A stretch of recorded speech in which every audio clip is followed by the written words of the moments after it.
As we saw in the clip before, the tags can be very, very different. In this opportunity, I just want to bring attention to that.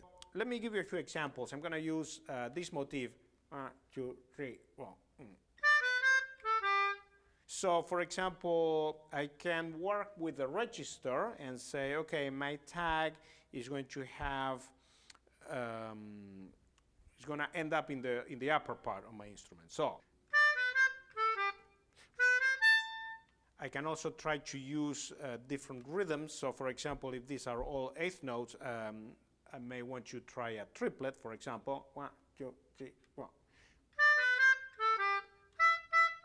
There are many, many options, and a good way to reinforce the exercise, the activity, is perhaps run it a third time, this time trying to use as many different modifiers for the tags. In this third instance, a good thing to do is to avoid going back to the original motif. So all I do is just play motif plus tag, leave a little space to think of another tag, another motif plus tag, and so on and so forth.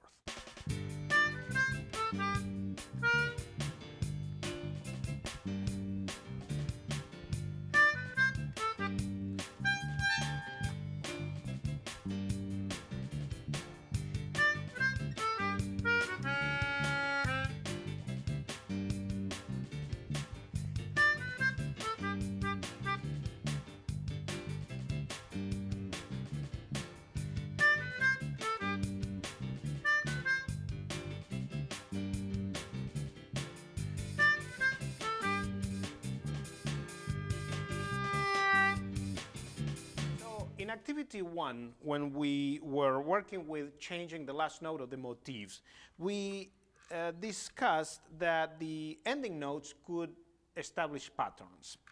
And I can do the same thing with the tags. I'm going to use motif 1, which goes like this. So my tag can be, for instance, now my next tag can build on that ending and then start establishing a pattern. For example, so both together they would have sounded like this.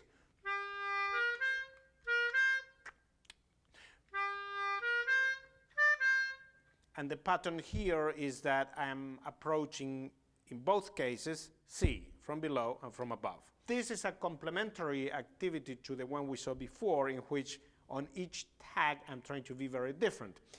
In this exercise, I'm trying to be more consistent with the tags. I'm trying to establish patterns.